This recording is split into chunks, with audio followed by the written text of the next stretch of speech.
ישראל, אנחנו במלחמה.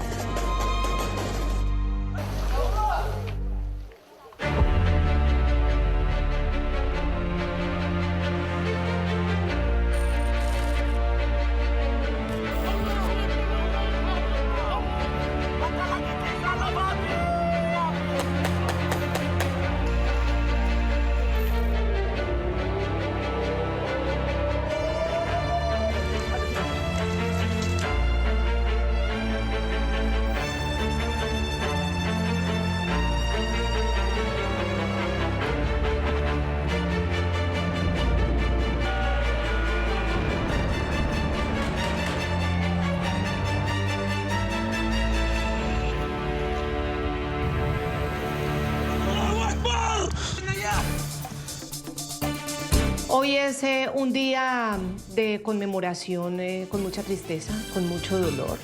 La humanidad tiene que sentir dolor por lo que hoy se conmemora. Hoy son los 2 años del día más sangriento y más terrorífico en la historia de Israel. Un día como hoy, 7 de octubre, esto fue en el 2023, Israel sufrió la mayor matanza de judíos desde el Holocausto, desde la Segunda Guerra Mundial. El mundo a veces pierde esa dimensión, pero eso fue lo que sucedió ese día. Un grupo de 3.800 criminales pertenecientes a la organización terrorista de Hamas atacaron por todos los frentes, por aire, por tierra, irrumpieron desde la franja de Gaza como una horda salvaje, indolente, sin sentimientos, para realizar una estela de crueldad, sangre, horror y muerte. Fue muy cruel. En su brutal incursión con explosivos y fusiles, los extremistas de Hamas mataron a 1.200 personas en muy pocas horas y se llevaron a 251 personas secuestradas. Obviamente, antes de asesinarlas y de matarlas, muchos de ellos fueron torturados hasta la muerte, las mujeres violadas, niños quemados vivos, bebés, familias enteras quemadas vivas, todo tipo de horror, desmembramientos, juego con los cuerpos. Es decir, si nos dedicamos a describir, no tendríamos las suficientes palabras para poder entregar esta noticia que duele en el alma. Entre las víctimas de esa bestialidad jamás cayeron no solamente ciudadanos de Israel, también fue una tragedia que golpeó a múltiples nacionalidades, incluso países de América Latina como Colombia, cuyo gobierno hoy ha tomado una decisión que consideramos absolutamente sin precedentes, absolutamente dolorosa. No hay palabras para describir lo que el presidente Gustavo Petro ha decidido hacer el día de hoy, porque es una burla, es un desafío al más puro sentimiento humano, que es conmemorar a un muerto de manera violenta. No, él ha preferido, al contrario, este mismo día apoyar y promover manifestaciones que se hacen llamar pro-palestinas. Justo el día en que desde Palestina salió esta horda de terroristas a masacrar por doquier a judíos, a israelíes. De parte del presidente Gustavo Petro no ha habido una palabra, ante el sufrimiento de este pueblo, ante las familias que han padecido, como la de Julio Rubio, padre de Ivonne Rubio, colombiana, presidente Petro, colombiana israelí de apenas 26 años. Ella es una de las víctimas fatales de la masacre perpetrada por Hamas hace 2 años. El llanto de don Julio aún retumba, resuena ante la indiferencia absoluta de un presidente como Gustavo Petro, que él no siente ningún dolor por las muertes de quienes no son afines ideológicos a él. Él no es capaz de sentirlo o de manifestarlo.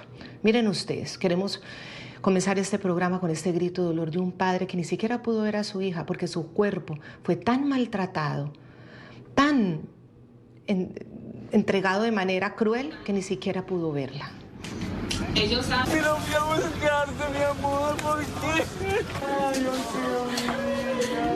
Nosotros en el programa La Noche sí rendimos tributo a las víctimas de esta barbarie de una organización terrorista como Hamas, y lo haremos recordando, reconstruyendo la memoria histórica para que el mundo no olvide las atrocidades que ejecutó esa organización terrorista y que provocó una contundente respuesta militar de Estados Unidos y de Israel, sobre todo de Israel para su defensa. Estados Unidos ha apoyado a Israel en esto, aunque ha pedido desescalar. Mientras muchos en Occidente, sobre todo quienes se identifican con la izquierda y con la extrema izquierda, gritan genocidio, aquí hay un pueblo que ha sufrido un segundo holocausto, después del holocausto de la Segunda Guerra Mundial. Como primer punto clave de esta noticia, nos remitimos al comienzo del bestial ataque terrorista criminal de Hamás.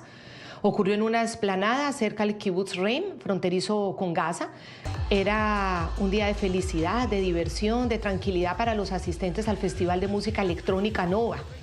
Jóvenes además, pro paz y pro reconocimiento de los dos estados.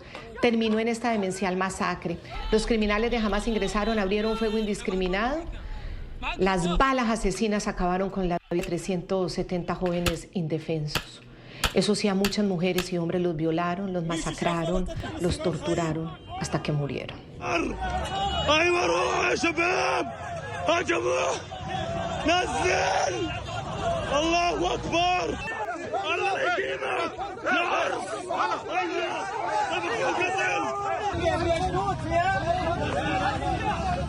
Hoy le dedicamos este programa a la memoria de ellos y a la memoria histórica.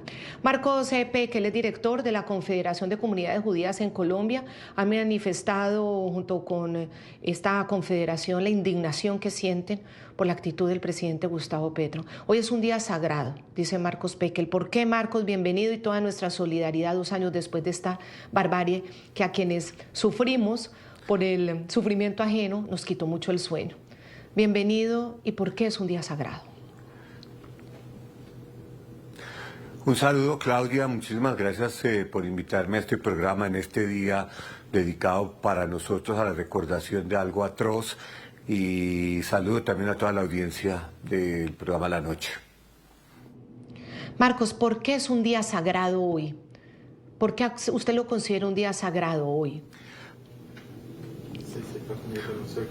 Bueno, ese fue el comunicado que nosotros sacamos de la Confederación de Comunidades Judías de Colombia, porque es un día que debe ser realmente usado para la reflexión, un día para la conmemoración de lo que fue una masacre brutal.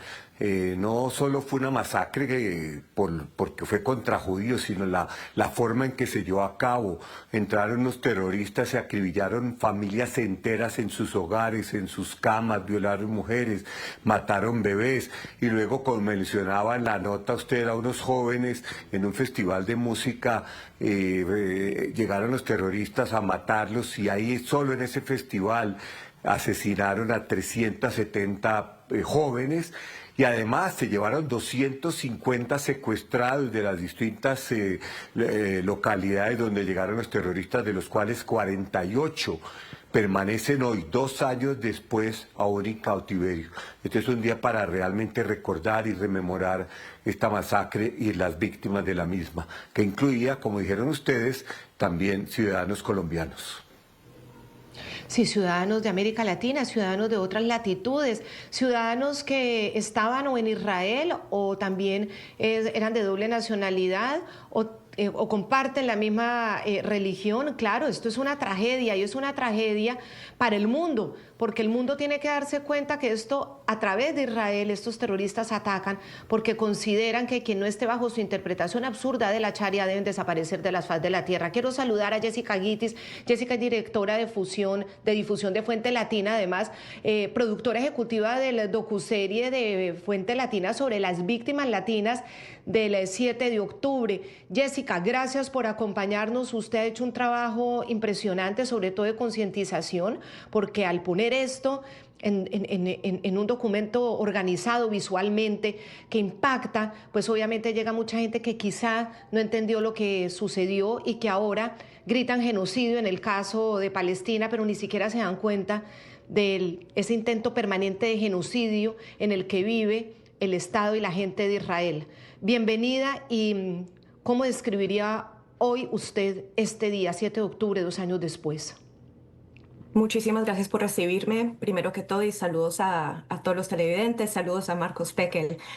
No sé, no puedo hablar por todo el pueblo judío, obviamente. Para mí, en lo personal, me siento abrumada y con un cansancio profundo, y no me imagino lo que sienten precisamente las familias de estos rehenes el día de hoy, que debo recalcar, el ataque del 7 de octubre fue hoy, el 7 de octubre. y los únicos israelíes que entraron a Gaza el 7 de octubre entraron como rehenes. La guerra como tal empezó ese día, pero las fuerzas de defensa israelíes no habían entrado a Gaza. Yo no le pido a nadie que tome una posición política. Me parece que esto es de humanidad y que hoy, precisamente, como lo dijo Marcos, es un día sagrado y es un día para honrar la memoria. Y no me parece que deberíamos permitir otra emoción, otra agenda en ese espacio. Bueno, esa agenda la está queriendo poner el presidente Gustavo Petro, aceptando y apoyando manifestaciones en contra de Israel por lo que consideran el genocidio en Palestina. El comunicado ha sido muy fuerte de la Confederación de Comunidades Judías, Marcos. ¿Por qué? ¿Qué le dicen ustedes ahí al presidente Petro?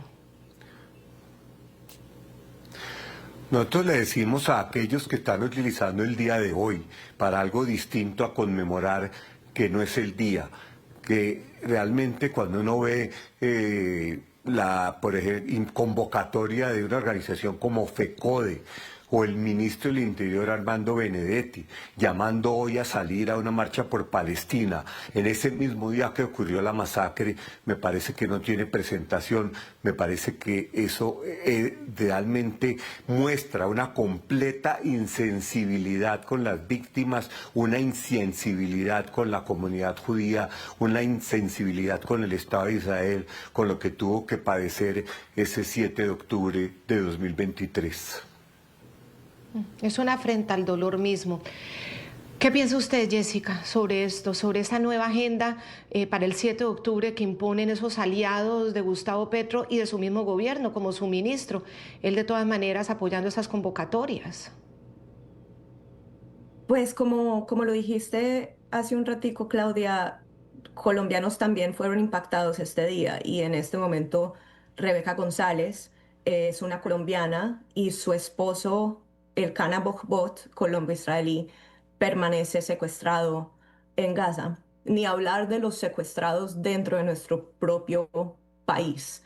Siento que si nos vamos a movilizar, debería ser por nuestro propio pueblo, primero que todo. Y, y eso causa un profundo dolor y no me imagino, como ya he dicho, no me imagino lo que es, si me duele a mí, no me imagino lo que es ser una víctima, un familiar de rehenes o ser un familiar de un desaparecido en Colombia y estar viendo esto, ser una víctima de la violencia en Colombia y estar viendo esto. Ustedes ya vieron ese collage de horror conmemorando obviamente esta triste fecha de lo que pasó en el Festival Nova. Pero mientras eso ocurría, mientras los terroristas de Hamas convertían este Festival Nova en una condenable y atroz carnicería humana, otros miembros de esta organización criminal, centenares de ellos, tomaron como blanco a los kibbutz del sureste de Israel para proseguir su matanza.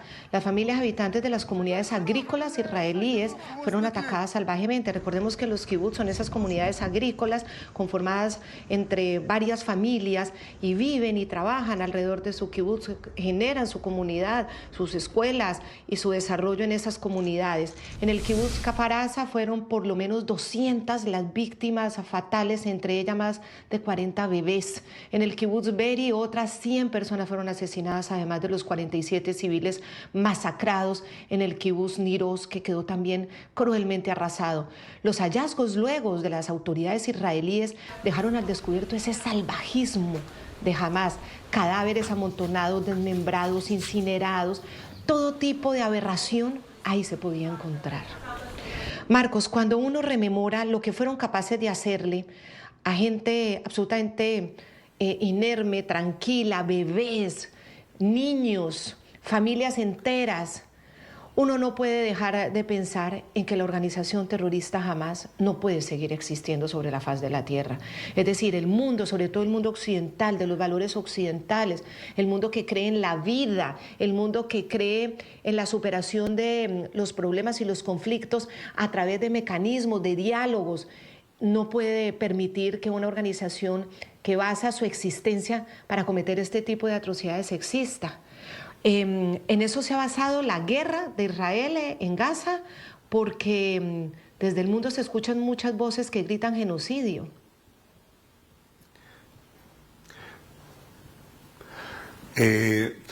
Mire, Claudia, primero que todo un saludo a Jessica. Jamás, para entender a Hamas no hay sino que leer su carta fundacional. La carta fundacional de Hamas, una organización que nace en 1987, claramente estipula lo que esa organización es.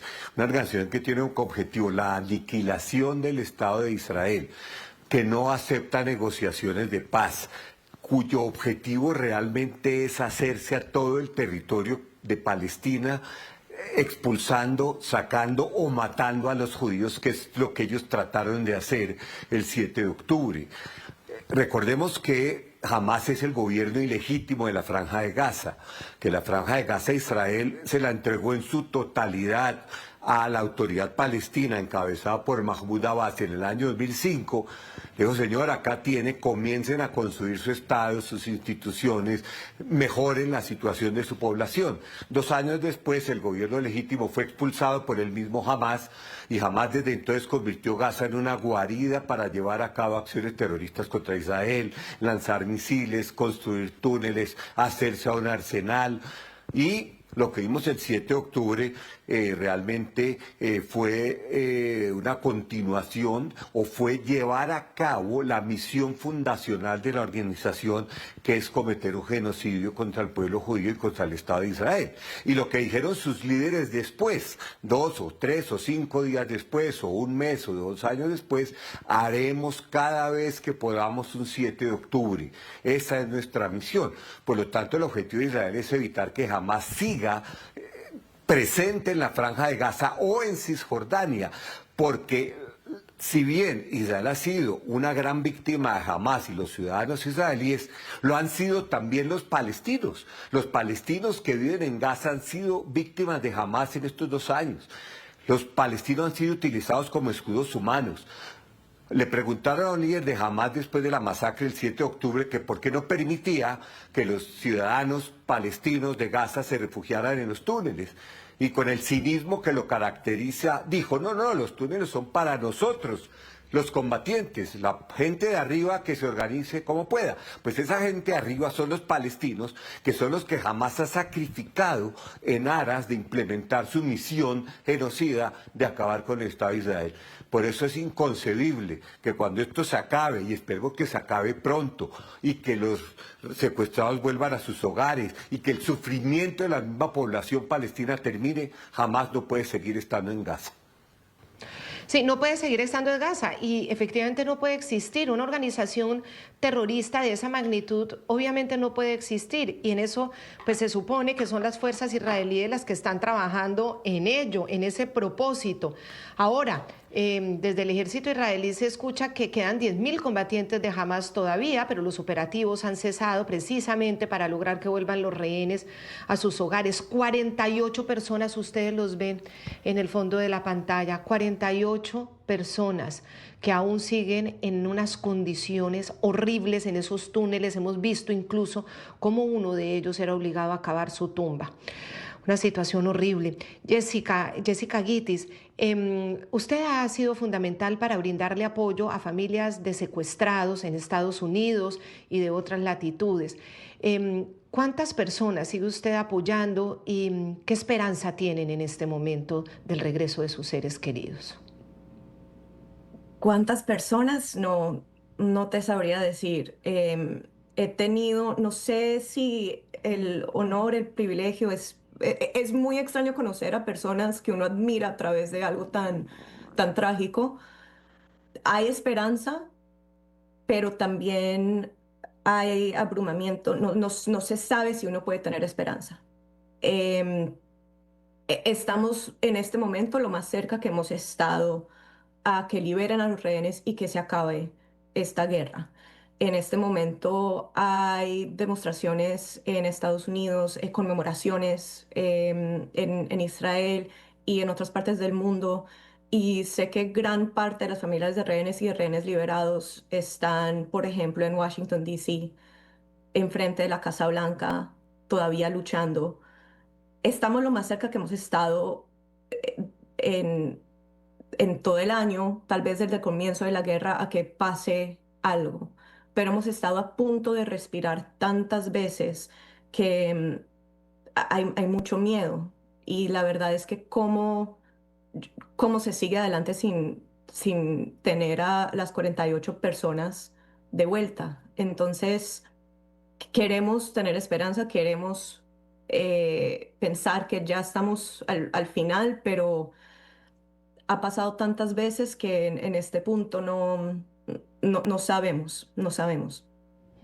No, claro, porque además están las conversaciones. Ayer los delegados viajaron todos a Sharm el Sheikh, en Egipto, precisamente, a tratar de generar una solución pronta para los secuestrados. Eso es lo urgente, Marcos, que vuelvan los secuestrados, que no se quede uno más con esa posibilidad de perder la vida. Ya muchos de ellos lo perdieron, ya sea porque llegaron heridos y murieron en cautiverio, ya sea porque en el mismo cautiverio los asesinaron de manera cruel, ya sea porque las mismas condiciones del cautiverio y las enfermedades de esas condiciones horrendas del cautiverio los están afectando de manera fatal y dramática. Pero eso es lo urgente, ¿no, Marcos? Que se salven las vidas que más se puedan en este momento. Sí, Claudia, y esperemos que realmente el plan que presentó el presidente Trump y que ya fue aceptado por Israel, que ya fue aceptado también por la mayoría de países árabes involucrados. Estamos hablando de países como Qatar, como los países del Golfo, Egipto, y países no árabes como Turquía, y países musulmanes como Indonesia y Pakistán, que han manifestado su apoyo al plan de Trump que se lleve a cabo. Y este plan tiene una primera fase, y una primera fase en la cual los 48 secuestrados deben ser liberados de manera inmediata, de los cuales, como usted bien decía, no sabemos cuántos están vivos, pero hay un ciudadano colombiano ahí, el Cana Bojbot. Después de eso, un cese a las hostilidades y que digamos que se logre el fin de esta guerra, y ya posteriormente una segunda fase que ya habla más de a mediano largo plazo de lo que es la reconstrucción de la Franja de Gaza, darle esperanza a la población palestina de Gaza de que pueden tener un mejor futuro sin Hamás, y esa es la fase, digamos, más compleja por la cantidad de detalles y el tiempo de implementación. Pero realmente Trump abrió la puerta al fin de esto, y Trump abrió la puerta a la liberación de los rehenes con la presentación del plan que, como dije, Israel ya lo aceptó. Vamos a hacer una pequeña pausa para comerciales. Cuando regresemos vamos a hacer un especial énfasis en el tema de la mujer. La mujer convertido su cuerpo y su ser mismo en un campo de batalla, en un objetivo militar por parte de la organización terrorista de Hamás, un territorio, ese cuerpo de la mujer, para ser sometido y para ser maltratado hasta la muerte. Este terrible sufrimiento que vivieron tantas mujeres el 7 de octubre del año 2023 nos tiene que hacer reflexionar sobre hasta cuándo vamos a permitir que la mujer siga siendo ese objeto en medio de quienes no respetan la vida, ese objeto de dominio y de crueldad entre quienes no respetan la vida. Ya regresamos. Continuamos con La Noche por NTN 24, el canal de las Américas.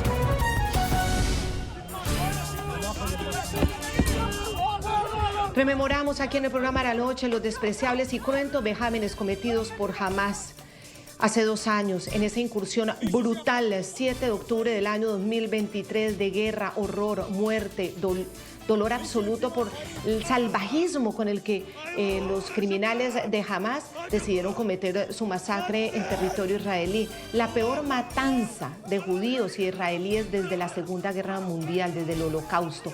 Ahora vamos a concentrarnos terriblemente en una situación que marcó para siempre la vida de muchas familias y del mismo pueblo de Israel, y también el de la humanidad que cree en el feminismo real, en que la mujer vale igual que un hombre y que el cuerpo de la mujer no puede ser usado como un trofeo de guerra. Esos vejámenes cometidos contra ellas no solo las tomó como rehenes, también un trofeo infame. Esa celebración durante su incursión bestial en Israel, mujeres que fueron violadas por muchos, por 4, 5, 6, por manadas. El caso de Nahama Levy, quien a sus apenas 19 años fue convertida en rehén de Hamas, exhibida y agraviada el mismo día de su secuestro, las imágenes grabadas y divulgados por los mismos terroristas, que era lo más asombroso y lo más angustiante, mostraron cómo Nahama fue cruelmente ultrajada, con las manos atadas a su espalda, su pantalón ensangrentado, sacada del baúl de una camioneta, luego ingresada violentamente sobre la parte trasera del mismo vehículo. Ella, junto a otras 4 jóvenes, Liri Albak, Karina Ariev, Hagan Berger, Daniela Gilboa, cayeron rehenes de Hamas en la base militar Nahal Oz, en donde estaban ellas prestando su servicio militar. A ella las vimos después en otro video con su rostro lleno de sangre, acorraladas, inmovilizadas, mientras sus agresores las denigraban. Una crueldad desbordada de Hamas quedó como símbolo de ese horroroso 7 de octubre de 2023. El caso, por ejemplo, de Chani Luke, la joven de 22 años que luego de ser secuestrada terminó asesinada por sus verdugos, y como si el crimen ya no fuera suficiente y la atrocidad no fuera suficiente, los terroristas de Hamas, en su propaganda de terror, la mostraron esparcida en un platón de una camioneta, y digo tristemente esparcida porque hasta ni sus piernas estaban en el lugar que debían estar, sus bracitos, el cuerpo de Chani echado a su suerte, expuesto y utilizado cruelmente como un trofeo, como si se tratara de un premio. Celebraban jubilosos en las calles, que fue lo que más nos impactó, esta espantosa y aborrecible escena. Gente salía, no solamente los de Hamas, sino gente salían y celebraban, brincaban encima como si hubieran ganado una guerra, una batalla, sobre el cuerpo de una mujer vejada hasta la muerte, y luego sus restos maltratados hasta más no poder. A mí esta escena, y les confieso tanto a Jessica como a Marcos, me generó un impacto brutal. Lo de los niños, lo de los ancianos, todo por supuesto, pero estas escenas de una celebración sobre una mujer ultrajada. ¿Qué debemos aprender en el mundo de esto, si es que de ahí se puede aprender algo? Porque yo creo que de todo debemos hacer conciencia, Jessica. Especialmente como mujer, yo creo que esto nos debería asustar y nos debería hacer pensar qué tan lejos hemos llegado como feministas, si uno se considera feminista, que esto pasa en el mundo y que todavía hay personas que lo niegan. Viendo las imágenes de ese día, mientras todavía estamos entendiendo qué pasó, porque también cabe rectificar que el 7 de octubre no sabíamos qué era el 7 de octubre. Empezaron los ataques, empezaron bombardeos, y nosotros pensábamos en Israel o en la diáspora que era un bombardeo más. Después, mientras fue pasando la semana y el mes, caímos en cuenta de la barbaridad que había pasado, y no solamente rehenes liberadas han hablado sobre su abuso en cautiverio, pero sobrevivientes podían también dar su testimonio, que vieron los cuerpos muertos, desnudos, violados. Y aparte de eso, esos mismos días, las protestas en todo el mundo, se escuchaban hombres gritando que querían violar a las judías. Y no lo puedo entender yo, y no deberíamos poder entenderlo ninguna persona, que eso es algo que se pueda permitir después de ver lo que pasó. Precisamente como lo decías, Claudia, el cuerpo de la mujer ha sido un objetivo de guerra durante toda nuestra historia, y aquí también lo fue. Desgarra profundamente, pero desgarra mucho, y lo digo en mi caso personal. Yo editorializo en mi programa y no me importa, porque yo creo que esto se trata de generar también un criterio importante. El silencio de mujeres en Occidente frente a esto, y de gobiernos que se hacen llamar los preocupados, los feministas, silencio absoluto, porque eran judías. Uno se pregunta si la mujer violada, arrastrada, sometida a todos estos vejámenes, celebrada por una sociedad, no hubiera sido judía, ¿qué hubiera pasado? Ahí sí hubiera salido los rechazos y los comunicados y las contundencias. Uno se lo pregunta, yo me lo pregunto, Marcos. Es decir, una mujer judía entonces no entra dentro de los parámetros del feminismo, y yo hablo del feminismo clásico, ya ni siquiera el radical, porque en ese, pues, en ese no creo, pero el feminismo clásico, ¿cuántas mujeres que se jactan de ser progresistas y de ser conscientes de los derechos de la mujer prefirieron guardar silencio en esta ocasión, Marcos? Mire, Claudia, y hay un tema que habría que mencionar acá. Si uno vuelvo a lo que dije antes, si uno lee la plataforma ideológica de Hamás, en uno de los artículos menciona que el rol de la mujer es ser la hacedora de hombres, es decir, únicamente procrear hombres para la batalla. Está claramente estipulado en su carta fundacional. Eso muestra la visión que tiene una organización como esta frente a la mujer en general, no solo la mujer judía, sino las mujeres en general. Por otro lado, el silencio de organizaciones feministas y otras organizaciones de derechos humanos que hemos visto del 7 de octubre ha sido también de una absoluta y completa hipocresía. Y eso, digamos, habla bastante mal de organizaciones internacionales, de organizaciones de derechos humanos. El Consejo de Derechos Humanos en Ginebra, que es un organismo de Naciones Unidas cuya misión es salvaguardar los derechos humanos, no ha hecho nada. Lo mismo UN y Mujer se demoró muchísimo, hasta que ahí medio a regañadientes casi aceptaron que había habido algunas mujeres violadas por parte de Hamás. O sea que esas organizaciones parece que sí, ni siquiera parece, es un hecho que tiene a Israel con otros estándares, y que si las víctimas son judías, pues no importa, y lo estamos viendo hoy acá, Claudia, lo que es lamentable hoy acá en nuestro país, en Colombia, donde están saliendo a manifestar el 7 de octubre, demostrando que las víctimas judías no les importan, que las víctimas judías no hacen parte de su inventario de víctimas aceptables, y por lo tanto poco sorprende el silencio de esas organizaciones en el tema específico que usted mencionaba de las mujeres. Bueno, otra de las situaciones es recordar cómo jamás rompió familias completas con esa maldad que no conoce límites.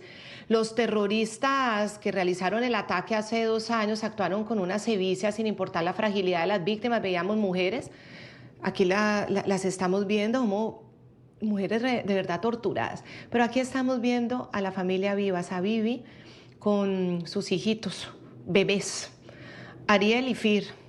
Hoy rendimos memorias también a estos 2 chiquitines que murieron, uno de 4 años y otro de tan solo 9 meses, cuando sufrieron el atroz secuestro. Los 2 niños fueron asesinados en cautiverio junto a su mamá Chiri Vivas. El padre de los bebés, Yarden Vivas, también secuestrado. A diferencia de Chiri y sus 2 hijos, logró sobrevivir en el infame cautiverio. Una de las historias que más nos ha llegado y nos ha entristecido el corazón. ¿Recuerda nuestra última decisión en el refugio? Te pregunté, ¿luchamos o nos rendimos? Me dijiste que lucháramos, así que luché. Shiri, siento no haber podido protegerte. Si hubiera sabido lo que iba a pasar, no habría disparado.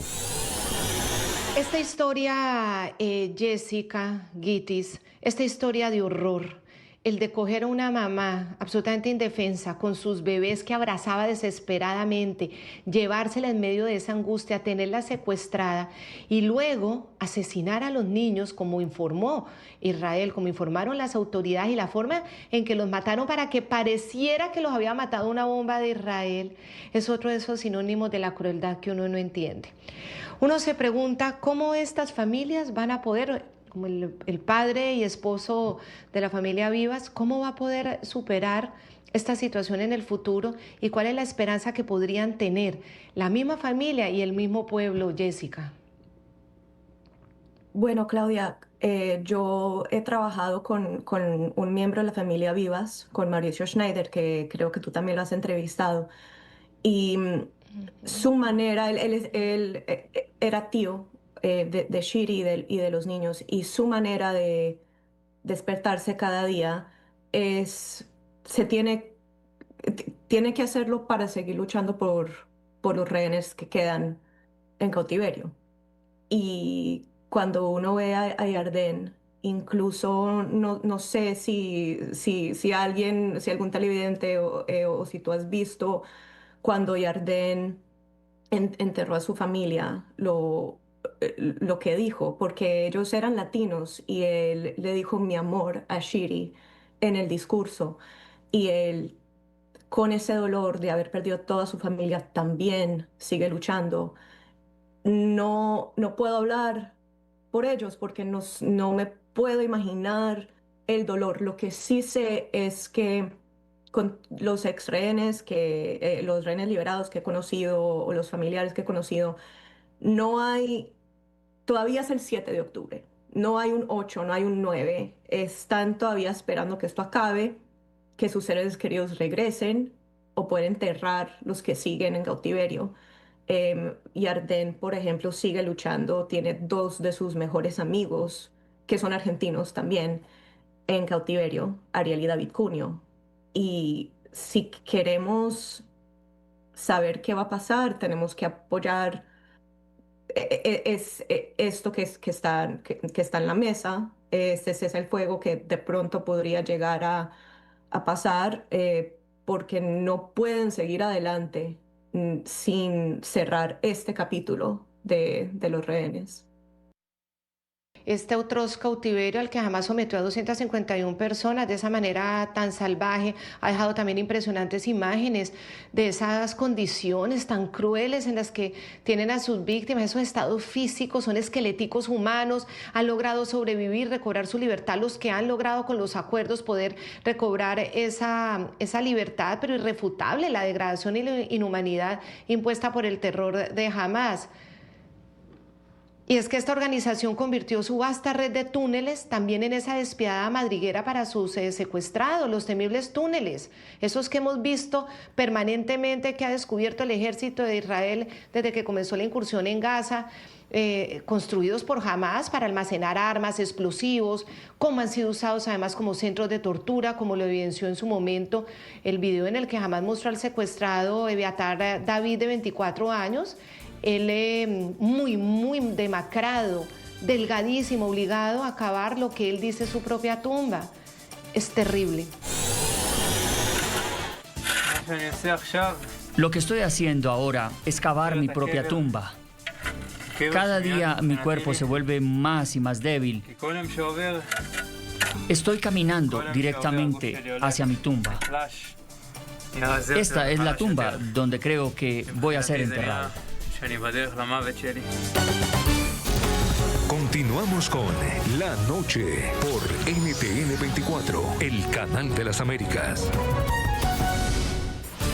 Marcos Pekel, cuando uno ve y rememora todo esto, todo este horror, las mujeres violentadas de esta manera, las familias asesinadas de esta forma tan despiadada, esa madre con sus dos bebés agarrada, los secuestrados que aún siguen en esas condiciones, los que fueron liberados y los que siguen.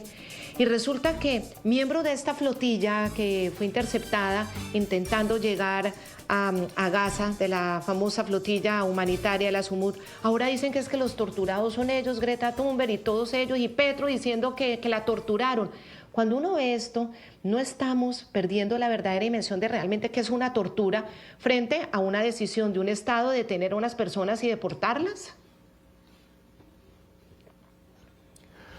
Yo creo que estamos perdiendo muchas cosas, comenzando porque el bloqueo que estableció Israel en Gaza hace ya bastantes años, un bloqueo legal de acuerdo al Tratado de San Remo, que un Estado puede establecer un bloqueo en la medida en que lo anuncie con un ente enemigo o un ente hostil, que es el caso de Gaza. Por lo tanto, no es la primera vez que van flotillas ahí. Israel siempre advirtió que las iba a interceptar, pero vimos, por ejemplo, que el Papa, incluso el Papa León XIV, ofreció él mismo que le dejaran la ayuda en una de las islas del Mediterráneo y que ahí la transportarían a Gaza. Israel ofreció recibir la ayuda y llevarla a Gaza. El gobierno italiano también ofreció recibir la ayuda, pero había un problema, en esas embarcaciones no había ayuda, según los testimonios que tenemos ahí no había nada, era simplemente un show de algunas personas que buscaron realmente que pasara lo que pasó, sabían que los iban a interceptar, sabían que los iban a llevar a Israel, sabían que los iban a deportar a los 2 días, ellos tenían todo montado para armar el show, tomarse los selfies, todo el discurso ese de que los torturaron, los maltrataron, es realmente un discurso que no corresponde a la realidad. Llegaron liberaran a Israel y fueron enviados a los 2 o 3 días de vuelta a Europa en aviones, comieron, les dieron agua y entonces la señora Greta se quejó de la incomodidad de la cama en que le tocó dormir. Pensemos por un momentico, Claudia, los 48 secuestrados que aún están vivos, o los que estuvieron ahí fueron liberados, las condiciones en las que estaban, usted misma mencionó, algunos salieron de ahí esqueléticos bajo un grotesco espectáculo que montaron los señores de Hamas para entregarlos, incluido la entrega de los bebés vivas en unos ataúdes bajo un espectáculo grotesco con la gente mirando. Por lo tanto, esto es todo un escenario, una puesta en escena que busca realmente deslegitimar a Israel, demostrar que la vida judía no vale, y estos señores de la flotilla se están victimizando por algo que no les pasó, que no fue nada, porque además sabían a lo que iban, estaban buscando publicidad, estaban buscando selfies, estaban buscando seguidores en las redes sociales, y realmente eso muestra que los valores en algunos casos están totalmente invertidos. Jessica Guitis, quiero preguntarle lo mismo también para hacer esa reflexión sobre los valores. Hay unas personas que han estado bajo una tortura horrible. Para comenzar, una familia que tiene a un ser humano querido en una condición de esas de cautiverio bajo las manos de Hamas. ¿Cómo comparar esto con una detención con todas las condiciones y con los cumplimientos del derecho internacional humanitario, que es brindarles cama, agua, ducha, comida y un charter para devolverlos lo más de organizaditos? ¿Cómo, y confortable, cómo poder comparar eso con el horror de quienes vivieron el 7 de octubre y todavía lo siguen viviendo? Precisamente lo siguen viviendo. No sé cómo se compara. No me cabe en la cabeza. Al momento de hacer cualquier cosa, especialmente teniendo que ver con esta guerra y con las familias y los rehenes, pienso que hay que pensar en cuál es el impacto que puedo tener. Lo que voy a decir va a ayudar o va a alimentar el odio que hace que esta guerra siga. Y no puedo hablar de los valores o de las intenciones de una persona, pero sí puedo hablar sobre el impacto y lo que me ha parecido a mí no creo que ayude. Y si podría decirle algo a los televidentes también hoy es eso, que por favor piensen en qué impacto puedo tener yo realmente. ¿Estoy teniendo un impacto positivo o estoy alimentando un odio que ayuda a que siga una guerra donde nadie está ganando?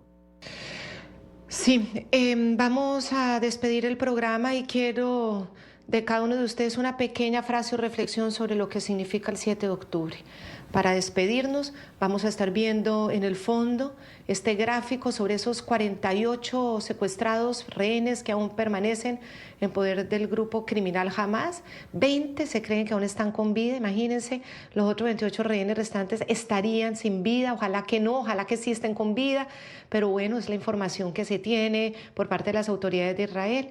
Ese drama, la zozobra en los hogares de los cautivos persiste. La expectativa de una posible liberación de esos rehenes actualmente son con las negociaciones de las que estamos hablando en Egipto sobre el plan de paz propuesto por Donald Trump. Recordamos los rostros de esas víctimas, mírenlos ustedes. A Jessica Guitis, gracias por su trabajo de concientización permanente, por la docuserie, por también ese respaldo que permanentemente le brinda a todas esas personas. A Marcos Pekel también, muchísimas gracias, profesor Pekel, porque siempre nos está haciendo las reflexiones con su conocimiento de las relaciones internacionales. A los dos, muchas gracias. A todos nuestros televidentes, la noche seguirá encendiendo las luces para que usted vea el punto clave de la noticia, 7 de octubre. Obviamente siempre será una reflexión para la humanidad. Y para Colombia especialmente, quiero terminar el programa con la imagen que les puse al comienzo, ese grito, ese dolor de un padre, Julio Rubio, colombiano. Su hija Ivonne Rubio, israelí de 26 años, fue masacrada en esa fecha, y el consuelo esperamos que lo reciba de todos los que de verdad nos acongoja su dolor. No esperarlo de un gobierno indolente, que es el que tenemos actualmente. es la comunidad, los ciudadanos, los colombianos, acompañándolo después de 2 años de su terrible situación. Muchísimas gracias. Nos vemos en nuestra próxima emisión.